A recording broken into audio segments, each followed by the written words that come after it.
लखनऊ से बड़ी राजनीतिक खबर है।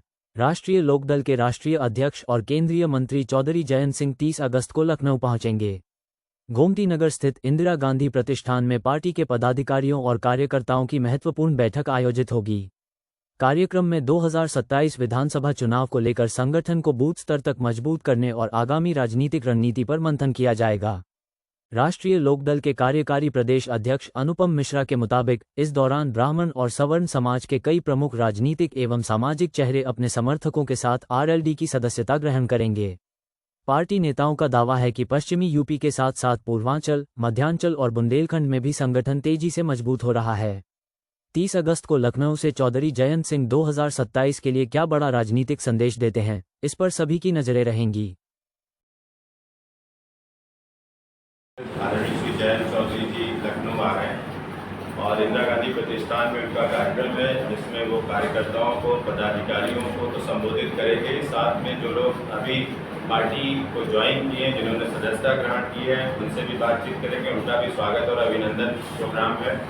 और आने वाले विधानसभा चुनाव में हम अपने कार्यकर्ताओं और पदाधिकारियों को कुछ टिप्स भी देंगे कि किस तरीके से वो संगठनात्मक कार्य करने के साथ जनता के बीच में जाएं और पार्टी की बातों को, मुद्दों को और हमारा जो मैनिफेस्टो उससे संबंधित बातें रखें।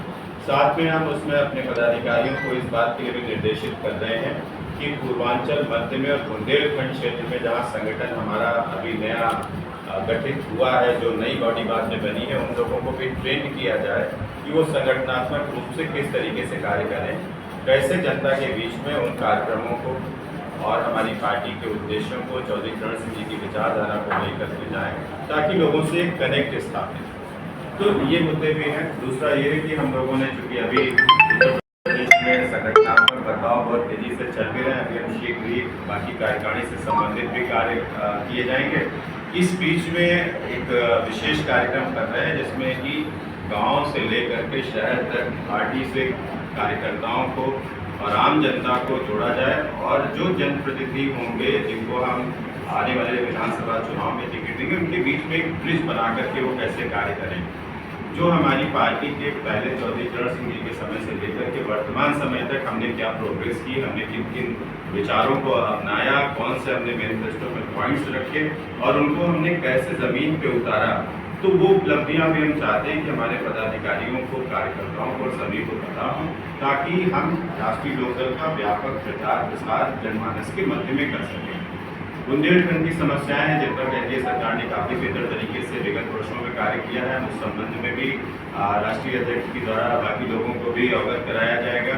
पूर्वांचल की कई समस्याएं जो हम लोगों को मिलती है, उस संबंध में कुछ कार्यकर्ता और पदाधिकारी भी राष्ट्रीय अध्यक्ष से अपने बातों को कहेंगे और संवाद, एक म्यूचुअल संवाद होगा, जिसमें हम उनको अपनी बातें कह पाए और राष्ट्रीय अध्यक्ष जी अपनी बातें कह पाए।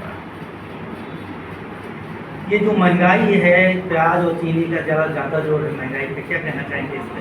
नहीं, ऐसा देखिए, महंगाई पहली बात तो कोई भी, चाहे हम हैं या आप हैं, हम लोग हैं तो आम उपभोक्ता ही। महंगाई का दंश किसी एक आदमी पे नहीं पड़ता है।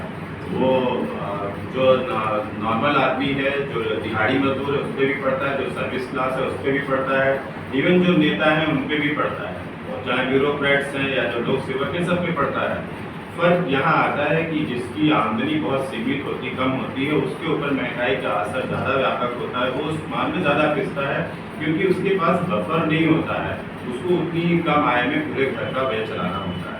मुझे अच्छी बात ये लगी कि उत्तर प्रदेश सरकार हो या केंद्र सरकार हो, सबने त्वरित कदम उठाए और इस पर जमाखोरी के खिलाफ त्वरित अभियान चलाए गए, सबको निर्देशित किया गया है। हार्ड पनिशमेंट के लिए कहा जा रहा है। पुलिस से लेकर के सारे विभाग सक्रिय कर दिए गए, कहीं पे भी होल्डिंग्स नहीं होनी चाहिए और इस पे भी काम किया जा रहा है कि किसी भी खाद्य वस्तु का मूल्य मनमाने तरीके से नहीं बढ़ाया जाएगा। सरकार का उस पर पूरा ध्यान है और मुझे लगता है कि वो जो बात बीच में उठी, धीरे धीरे प्राइस डाउन होना चाहिए।